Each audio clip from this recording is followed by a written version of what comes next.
ایک بہت بڑے جن نے کہا، میں آپ کی مجلس برخاست کرنے سے پہلے اس تخت کو آپ کے پاس حاضر کر دوں گا۔ اس شخص کے پاس کتاب کا علم تھا۔ اس نے کہا، میں آپ کی پلک جھپکنے سے پہلے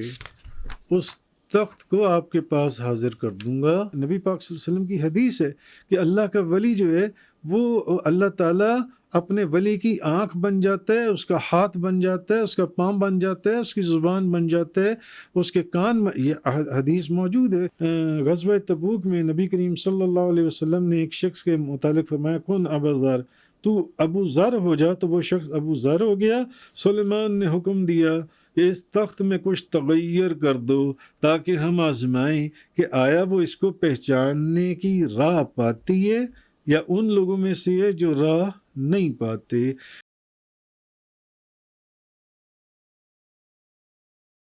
قال يا أيها الملأ أيكم يأتيني بعرشها قبل أن يأتوني مسلمين۔ سلیمان نے کہا، اے سردارو، تم میں سے کون ان کے اطاعت گزار ہو کر آنے سے پہلے اس کا تخت میرے پاس لا سکتا ہے؟ قال عفریت من الجن أنا آتيك به قبل أن تقوم من مقامك وَإِنِّي عَلَيْهِ لَقَوِيٌّ أَمِينٌ۔ ایک بہت بڑے جن نے کہا، میں آپ کی مجلس برخاست کرنے سے پہلے اس تخت کو آپ کے پاس حاضر کر دوں گا، اور میں اس پر ضرور قادر بھی ہوں اور امین ہوں۔ قال الذي عنده علم من الكتاب أنا آتيك به قبل أن يرتد إليك طرفك فلما رآه مستقرا عنده قال هذا من فضل ربي ليبلوني أشكر أم أكفر ومن شكر فإنما يشكر لنفسه ومن کفر فإن ربی غنی کریم۔ جس شخص کے پاس کتاب کا علم تھا، اس نے کہا، میں آپ کی پلک جھپکنے سے پہلے اس تخت کو آپ کے پاس حاضر کر دوں گا۔ سو جب سلیمان نے اس تخت کو اپنے پاس رکھا ہوا دیکھا تو کہا، یہ میرے رب کے فضل سے ہے، اس کا فضل ہے، تاکہ وہ میرا عمل ظاہر کرے کہ آیا میں شکر کرتا ہوں یا ناشکری، اور جو شکر کرتا ہے تو وہ اپنے فائدے ہی کے لیے شکر کرتا ہے، اور جو ناشکری کرتا ہے تو میرا رب بے پرواہ بزرگ ہے۔ تو اب بلقیس کا سفیر واپس بلقیس کے پاس گیا اور بتایا کہ حضرت سلیمان علیہ السلام نے اس پر حملہ کرنے کی قسم کھائی ہے۔ تب بلقیس نے اطاعت شعاری کی نیت سے حضرت سلیمان علیہ السلام کی خدمت میں اب حاضر ہونے کی تیاریاں شروع کر دیں، کیونکہ اس کو یقین ہو گیا تھا کہ حضرت سلیمان علیہ السلام اللہ کے نبی ہیں اور وہ ان سے جنگ کرنے کی طاقت نہیں رکھتی۔ دوسرا، وہ دیکھ چکی تھی کہ ان کی حکومت صرف انسانوں پر نہیں ہے، جنات پر بھی ہے، پرندوں پر بھی ہے، درندوں پر بھی ہے، ہوا پر بھی۔ تو اب روایت ہے کہ اس نے شہر سے نکلنے سے پہلے اس نے کیا کیا، اس نے پہلے اپنے تخت کو، جو کہ پہلے ہی کتنا بڑے حجم کا تخت تھا، اس کو محفوظ کیا، اور اس تخت کو محفوظ کرنے کے لیے اس کے پاس 7 ایسے بہت بڑے ہال نما کمرے تھے، کیونکہ وہ 30 گز ایسے اور 40 گز چوڑائی اور 60 گز لمبائی، اس طرح وہ تخت تھا۔ تو اس نے ان 7 کمروں، اور ہر کمرہ یا ہال دوسرے ہال کے پیچھے تھا جن سے، تو اس نے 7ویں کمرے میں اس تخت کو رکھوایا، اور پھر اس نے ان کے دروازوں کو تالے ڈلوائے اور 7 کمروں میں، اور اس کی حفاظت کے لیے زبردست چوکیداری کا انتظام کیا، اور پھر اس نے اپنے خدام اور تابعین جو فرما بردار تھے ان کو ساتھ لیا اور حضرت سلیمان علیہ السلام کی طرف روانہ ہوئی، اور حضرت سلیمان علیہ السلام کی طرف اس نے پیغام بھیجا کہ میں آپ کی خدمت میں حاضر ہو رہی ہوں تاکہ میں آپ کے احکام کو سمجھوں اور جس دین کی آپ مجھے دعوت دینا چاہ رہے ہیں میں اس میں ذرا غور کروں۔ تو جب بلقیس حضرت سلیمان علیہ السلام کے ملک سے تقریباً 4.5 میل کے برابر دور رہ گئی تو حضرت سلیمان علیہ السلام نے اب اپنے اہل دربار سے کہا کہ اے سردارو، تم میں سے کون اس کے یہاں آنے سے پہلے اس کا تخت میرے پاس لا سکتا ہے جن سے؟ تو حضرت سلیمان علیہ السلام بلقیس کے پہنچنے سے پہلے اس کا جو تخت منگوانا چاہتے تھے، اصل میں ان کا مقصد یہ تھا، اس میں ان کا مقصد کیا تھا، وہ کیوں اس تخت کو اس کے پہنچنے سے پہلے، کوئی سوچ سکتا ہے کہ وہ کیوں پہلے منگوانا چاہ رہے ہیں جون سی؟ تو اصل میں آپ بلقیس کو اللہ کی قدرت اور اپنا معجزہ دکھانے کے لیے کہ میرا معجزہ بھی دیکھے تاکہ اس کو یقین کے ساتھ ایمان جب قبول کرے، اور دوسرا یہ کہ اس تخت کے اندر جب وہ تخت اس کے آنے سے پہلے پہنچ جائے تو اس تخت کے اندر کچھ تغیر اور تبدل، کچھ تبدیلی کر کے ذرا اس کی عقل کا امتحان تو لیں کہ آیا وہ اپنے تخت کو پہچانتی ہے کہ یہ تو وہی تخت ہے جس کو وہ پیچھے چھوڑ کر آئی ہے جون سی ہے۔ اس لیے وہ اس تخت کو منگوا رہے تھے۔ تو اب اس آیت میں یہ جو فرمایا گیا عفریت من الجن، تو عفریت کا معنی ہے بہت ہی بڑا جن، یعنی اس کا مطلب ہے کہ جنوں کی بھی قسمیں ہیں، ایک عام جن، ایک بہت بڑا جن، کبھی ہیکل جن جون سے۔ تو اور علامہ راغب اصفہانی کہتی ہیں کہ جنات میں سے عفریت وہ ہوتا ہے جو بہت ہی مضی اور خبیث قسم کا جن ہو جون سے۔ تو اس لیے تو حافظ ابن کثیر لکھتے ہیں کہ حضرت ابن عباس رضی اللہ تعالیٰ عنہما نے بیان فرمایا کہ عفریت من الجن، اس نے کہا کہ میں آپ کی مجلس برخاست کرنے سے پہلے اس تخت کو لا کر حاضر کر دوں گا، آپ کی مجلس برخاست کرنے سے پہلے۔ تو حضرت سلیمان علیہ السلام لوگوں کے درمیان مقدمات کا فیصلہ کرتے تھے، اور دیگر کارروائیوں کے لیے اور جون سی اس کے علاوہ مقدمات کے علاوہ صبح کے اول وقت سے لے کر زوال تک بیٹھتے تھے۔ تو اس جن نے کہا کہ میں اس تخت کے لانے پر کبھی بھی ہوں، اور میں طاقتور ہوں، اور اس میں جو قیمتی ہیرے اور جواہرات جڑے ہوئے ہیں، میں ایک امین بھی ہوں، تو میں اس کو حفاظت کے ساتھ لے آؤں گا۔ تو حضرت سلیمان علیہ السلام نے کہا میں اس سے بھی زیادہ جلدی چاہتا ہوں۔ اس سے معلوم ہوا کہ حضرت سلیمان علیہ السلام اس تخت کو اس لیے منگوانا چاہتے تھے کہ اس سے یہ ظاہر ہو کہ اللہ نے ان کو کتنی عظیم سلطنت عطا فرمائی تھی، کیسی عظیم سلطنت، کہ کیسی۔ اور حضرت سلیمان علیہ السلام کے لیے اب ان لشکروں کو مسخر کر دیا جن کو ان سے پہلے کسی اور کے لیے مسخر نہیں کیا گیا تھا، اور نہ ان کے بعد کسی اور کے لیے ایسی سلطنت کی جو ہے وہ فرما روائی ہوگی۔ یہ میں آپ کو پہلے بھی ایک بیان کے اندر اس کی ڈیٹیل جو ہے بتا چکا ہوں، تاکہ آپ کی یہ سلطنت بلقیس کے سامنے آپ کی نبوت اور دلیل پر اور معجزہ ہو، کیونکہ حضرت سلیمان علیہ السلام شام میں تھے اور بلقیس جو ہے یہ یمن کے شہر صنعاء میں تھی، اور ان کے درمیان بہت فاصلہ تھا، اور وہ تخت 9 کوٹھڑیوں میں سے 9ویں کوٹھڑی میں تالوں کے اندر بند تھا، بہت بڑے بڑے ہالز کے اندر۔ تو حضرت مولانا مودودی جو ہیں وہ انہوں نے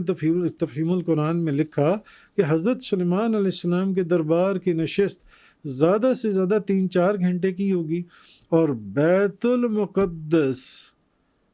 ملکہ سبا کے پایہ تخت تک کا جو فاصلہ تھا، وہ لکھتے ہیں مولانا مودودی کے پرندے کی اڑان سے بھی کم از کم 1500 میل کا تھا۔ اتنے فاصلے سے ایک ملکہ کا، اور وہ بھی اتنا بڑا تخت اتنی کم مدت میں اٹھانا، یہ کسی انسان کا کام نہیں ہو سکتا، یہ کسی انسان کا کام نہیں ہو سکتا، بھلے وہ عمالقہ میں سے کتنا ہی موٹا تازہ آدمی کیوں نہ ہو۔ یہ کام تو آج کل کا وہ لکھتے ہیں کہ کوئی طیارہ بھی انجام دینے پر قادر نہیں ہے جون سے، تو وہ کہتے ہیں کہ پھر بات اتنی نہیں ہے کہ وہ تخت کسی جنگل میں پڑا تھا کہ وہاں سے اٹھا کر لے کر آنا، نہیں، بلکہ تخت ایک ملکہ کے محل کے اندر وہ تھا جس پر پہرے دار تھے اور اس کو محفوظ کیا گیا تھا، اور یہ انسان جا کر اس کو اٹھا لانا چاہتا تو اس کے ساتھ ایک فوج ہونی چاہیے تھی، جو لڑنے والی فوج ہوتی، تو تب وہ اٹھا کر لاتا۔ تو یہ کیسے تھا کہ حضرت سلیمان علیہ السلام کے مجلس برخاست ہونے سے پہلے وہ تخت کس طرح لایا جا سکتا تھا؟ تو اس چیز کا اگر تصور کیا جا سکتا ہے تو مولانا مودودی صاحب لکھتے ہیں کہ ایک حقیقی جن ہی کے بارے میں کیا جا سکتا ہے کہ وہ جن ہوگا، وہ یہ لکھتی ہیں۔ تو اچھا، بہرحال اس کے بعد اللہ تعالیٰ نے فرمایا کہ جس شخص کے پاس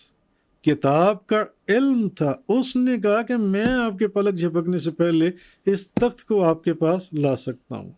تو اب اس دیو ہیکل جین کے دعوے کی طرح اس شخص کا دعویٰ صرف دعویٰ ہی نہیں رہا، بلکہ فی الواقعہ جس وقت اس نے دعویٰ کیا اسی وقت یہ جو بندہ تھا جس نے دعویٰ، یہ کوئی جین نہیں تھا، یہ جو بندہ تھا اس نے جب دعویٰ کیا تو ایک ہی لحظے میں، ایک سیکنڈ کے اندر، ایک ہی سیکنڈ میں وہ تخت حضرت سلیمان علیہ السلام کے سامنے رکھا نظر آ رہا تھا۔ تو علامہ سید محمود آلوسی بغدادی حنفی وہ لکھتے ہیں کہ حضرت ابن عباس رضی اللہ تعالی عنہ اور جمہور کا اس پر اتفاق ہے کہ وہ جو صاحب تھے، جو شخص تھا، وہ حضرت آصف بن برقیہ تھے، اور یہ بنی اسرائیل میں سے تھے، اور یہ حضرت سلیمان علیہ السلام کے وزیر تھے۔ اکثر مفسرین کا اس بات پر اتفاق ہے کہ یہ جو بھی شخص تھا حضرت آصف بن برقیہ، یہ ان کے پاس کتاب کا علم تھا، اور وہ آصف بن برقیہ تھے، ان کا نام حضرت آصف بن برقیہ ہے، اور وہ حضرت سلیمان علیہ السلام کے خالہ زاد بھائی بھی تھے، اور یعنی کہ ان کے وزیر بھی تھے، اور ان کے پاس اسم اعظم بھی تھا، جنہوں نے اس تخت کو آنکھ جھپکنے سے پہلے ہزاروں میل کے فاصلے سے اٹھایا تھا، جنہوں نے یہ تخت جان سے اٹھایا تھا۔ تو بہرحال اللہ تبارک و تعالیٰ نے تو اب یہ جو کیفیت تھی اس کو بیان کر دیا۔ تو علامہ ابو الحسن ابراہیم بن عمر البقائی وہ لکھتے ہیں کہ جس طرح ہماری شریعت میں اللہ تعالیٰ اپنے ولی کی آنکھ بن جاتا ہے، اس کا ہاتھ بن جاتا ہے، اس کا پاؤں بن جاتا ہے، پاؤں ہو جاتا ہے، اور وہ اللہ کی صفات کا مظہر ہو کر تصرف کرتا ہے، تو جس طرح آصف بن برقیہ نے بھی اس تخت پر تصرف کیا تھا۔ ہماری نبی پاک صلی اللہ علیہ وسلم کی حدیث ہے کہ اللہ کا ولی جو ہے وہ اللہ تعالیٰ اپنے ولی کی آنکھ بن جاتا ہے، اس کا ہاتھ بن جاتا ہے، اس کا پاؤں بن جاتا ہے، اس کی زبان بن جاتا ہے، اس کے کان، یہ حدیث موجود ہے۔ تو اس طریقے سے اس آصف بن برقیہ نے وہ تصرف کیا تھا۔ اور علامہ سید محمود آلوسی بغدادی حنفی تفسیر روح المعانی کے اندر لکھتے ہیں کہ شیخ اکبر قدس سرہ نے کہا کہ آصف بن برقیہ نے عین عرش میں تصرف کیا تھا، اس نے اس جگہ اس عرش کو معدوم کر دیا اور حضرت سلیمان علیہ السلام کے سامنے موجود کر دیا۔ کیوں؟ شیخ اکبر فرماتے ہیں کہ مرد کامل کا جو قول ہے وہ اللہ کے لفظ کون کی طرح ہوتا ہے، بس وہ کون کہتا ہے اور وہ ویسے ہی ہو جاتا ہے جیسا وہ چاہتا ہے۔ یہ مرد کامل، وہ اللہ کے لفظ کون کی طرح ہے۔ تو اسی طرح غزوہ تبوک میں نبی کریم صلی اللہ علیہ وسلم نے ایک شخص کے متعلق فرمایا کن ابو ذر، تو ابو ذر ہو جا، تو وہ شخص ابو ذر ہو گیا۔ اور اسی طرح ایک حدیث میں آیا ہے کہ حضرت عبد الرحمن بن ابی بکر رضی اللہ تعالی عنہما بیان کرتے ہیں کہ ایک شخص نبی پاک صلی اللہ علیہ وسلم کی مجلس میں آ کر بیٹھتا تھا، اور جب نبی پاک صلی اللہ علیہ وسلم بات کرتے تھے تو وہ آپ کو چڑھانے کے لیے اس کے کچھ ایسے انداز تھے، العیاذ باللہ، وہ آپ کو تکلیف دینے کے لیے، آپ کو چڑھانے کے لیے اس انداز میں بیٹھتا تھا کہ حضور کو تکلیف پہنچتی تھی۔ تو پھر آپ کو چڑھانے کے لیے کچھ یعنی اپنا منہ بگاڑ لیتا تھا، کچھ ایسی شکل بنا کر بیٹھتا تھا، تو نبی کریم صلی اللہ علیہ وسلم نے فرمایا کون کذالک، تم اسی طرح ہو جاؤ، اور پھر ہمیشہ کے لیے اس کا منہ ویسا ہی ہو گیا، یہاں تک کہ وہ مر گیا، جون سے وہ بندہ مر گیا۔ دلائل النبوت کے اندر یہ ہے۔ تو بہرحال حضرت سلیمان علیہ السلام کے صاحب آصف بن برخیہ نے بہت دور سے پلک جھپکنے سے بھی پہلے اس تخت بلقیس لا کر حضرت سلیمان علیہ السلام کے سامنے حاضر کر دیا۔ تو یہ اللہ تعالیٰ نے اولیاء اللہ کو یہ کرامات عطا فرمائی ہیں۔ جب بھی زکریا ان کے حجرے میں جاتے تو ان کے پاس بی بی مریم کے پاس بے موسم پھل پاتے، پوچھتے اے مریم تیرے پاس یہ بے موسمی رزق کہاں سے آتا ہے؟ وہ کہتے ہیں کہ یہ اللہ کے پاس سے ہے۔ اسی طرح مفسرین لکھتے ہیں کہ اولیاء اللہ سے پانی پر چلنا منقول ہے، اولیاء اللہ پانی پر چلتے ہیں۔ جیسے بی بی مریم کے پاس بے موسم پھل آ جاتے تھے، آصف بن برقیہ نے آنکھ جھپکنے سے پہلے ہزاروں میل دور سے اس تخت کو اٹھا لیا جو ان سے۔ تو اسی طرح حضرت جعفر بن ابی طالب اور لقمان سرخسی جو ہیں یہ ہوا میں اڑتے تھے۔ تو نبی کریم صلی اللہ علیہ وسلم نے فرمایا ایک شخص گائے کو لے کر جا رہا تھا، پھر وہ اس پر سوار ہو گیا،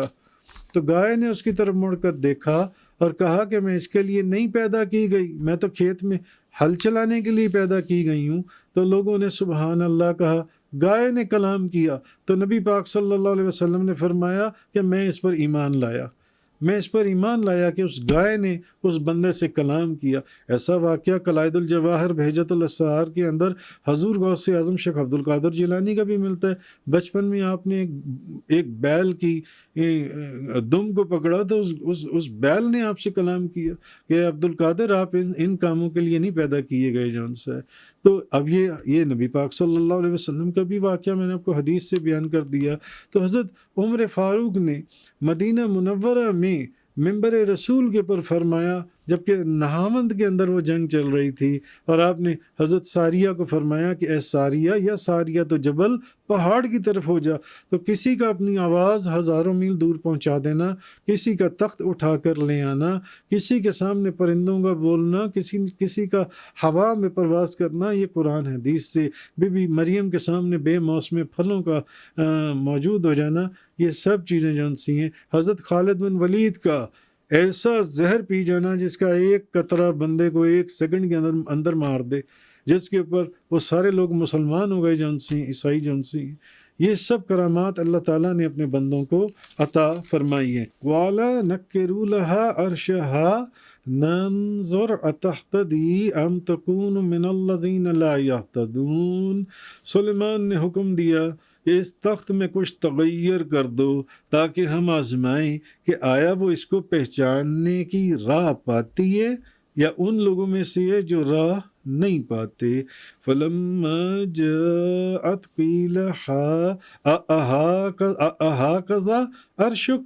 کہ جب بلقیس آئی تو اس سے پوچھا گیا کیا اس کا تخت ایسا ہی ہے؟ قَالَتْ كَأَنَّهُ هُوَ وَأُوتِينَا الْعِلْمَ مِنْ قَبْلِهَا كُنَّا مُسْلِمِينَ۔ جب بلقیس آئی تو اس سے پوچھا گیا کہ اس کا تخت ایسا ہی ہے؟ اس نے کہا گویا کہ یہ وہی ہے، اور ہمیں اس سے پہلے ہی علم دیا گیا تھا اور ہم اطاعت گزار ہو چکے تھے۔ وَصَدَّهَا مَا كَانَتْ تَعْبُدُ مِن دُونِ اللَّهِ إِنَّهَا كَانَتْ مِن قَوْمٍ كَافِرِينَ، اور اس کو اطاعت سے اس چیز نے روکا تھا جس کی وہ اللہ کو چھوڑ کر عبادت کرتی تھی، بے شک وہ کافروں میں سے تھی۔ قِيلَ لَهَا ادْخُلِي الصَّرْحَ فَلَمَّا رَأَتْهُ حَسِبَتْهُ لُجَّةً وَكَشَفَتْ عَنْ سَاقَيْهَا قَالَ إِنَّهُ صَرْحٌ مُمَرَّدٌ مِّن قَوَارِيرَ قَالَتْ رَبِّ إِنِّي ظَلَمْتُ نَفْسِي وَأَسْلَمْتُ مَعَ سُلَيْمَانَ لِلَّهِ رَبِّ الْعَالَمِينَ۔ تو اس سے کہا گیا کہ اس محل میں داخل ہو جا جب اس نے اس شیشے کے فرش کو دیکھا تو اس نے اس کو گہرا پانی گمان کیا اور اپنی دونوں پنڈلیوں سے کپڑا اونچا کر لیا۔ سلیمان نے کہا کہ بے شک یہ شیشے سے بنا ہوا چکنا محل ہے۔ بلقیس نے کہا اے میرے رب، میں نے اپنی جان پر ظلم کیا، میں سلیمان کے ساتھ اللہ پر ایمان لے آئی جو رب العالمین ہے، جو رب العالمین ہے۔ مفسرین نے لکھا کہ اب جنات کو یہ معلوم تھا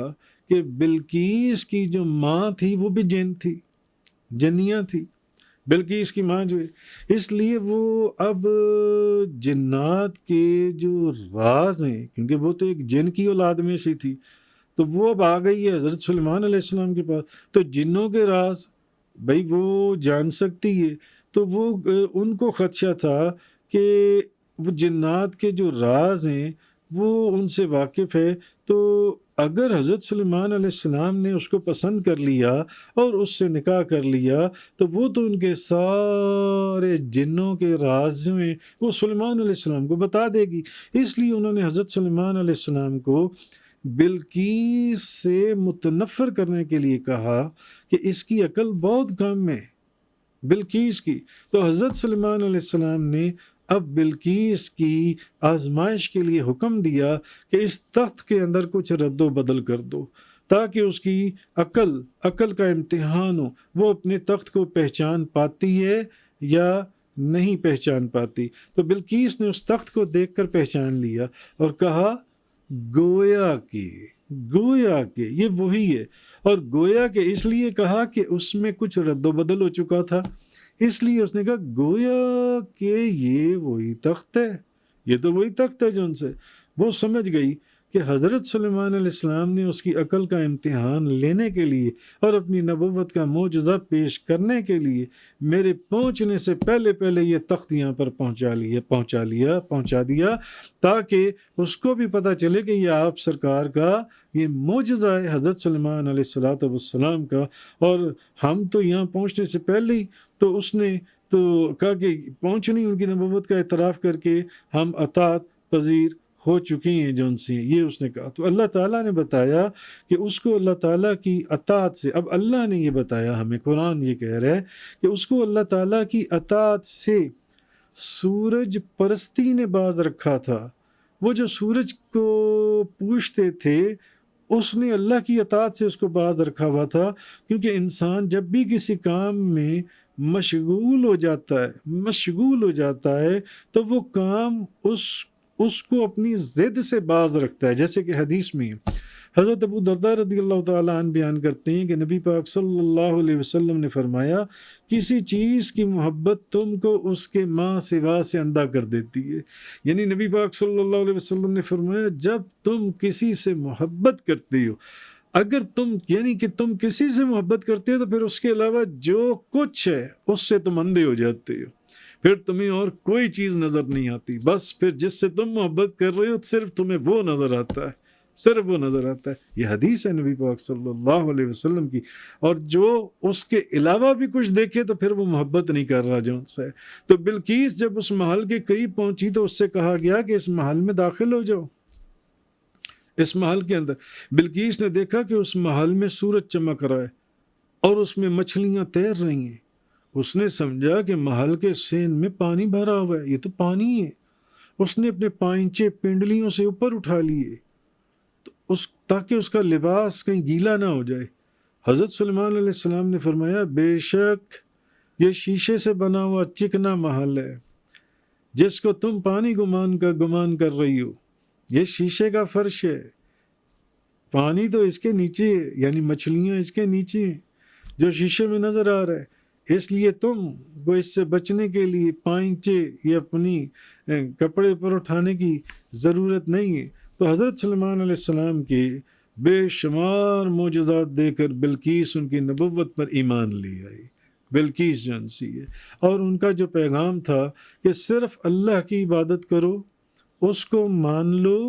اس کو مان لیا اس نے، اور اس کو اپنی سابقہ زندگی پر بڑا افسوس ہوا، اس نے سورج کی پرستش کرنے میں اپنی زندگی ضائع کر دی، افسوس کرنے لگی۔ اس لیے اس نے کہا کہ بے شک میں نے سورج کی پرستش کر کے اپنی عمر ضائع کر دی، اب میں حضرت سلیمان علیہ السلام کے ساتھ اللہ پر ایمان لے آئی ہوں جو تمام جہانوں کا رب ہے۔ گویا اب بلقیس پر یہ حقیقت منکشف ہو گئی تھی کہ اب تک وہ سورج کی پرستش کر رہی تھی، اور سورج تو اللہ تعالیٰ کی مخلوقات میں سے ہے۔ اب اس کو پتہ چلا کہ سورج تو ایک مخلوق ہے،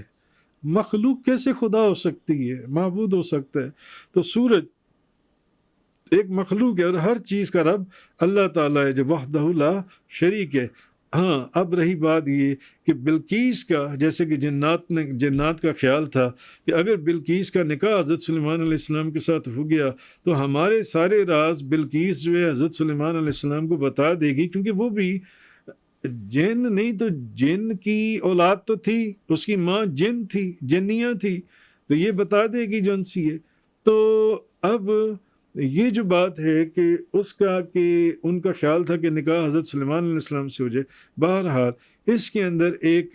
دوسری بحث ہے اور تفصیل ہے۔ مفسرین کا جنہوں نے قرآن کریم کی تفسیر کی، ان کا اس چیز میں اختلاف ہے کہ حضرت سلیمان علیہ السلام نے بلقیس سے خود نکاح کیا تھا یا اس کا نکاح کسی اور سے کروایا تھا۔ جزاک اللہ، وآخر دعوانا ان الحمد للہ رب العالمین۔ تفسیر قرآن کا یہ لیکچر انگلش میں سننے کے لیے براہ کرم ڈسکرپشن میں موجود لنک پر کلک کریں۔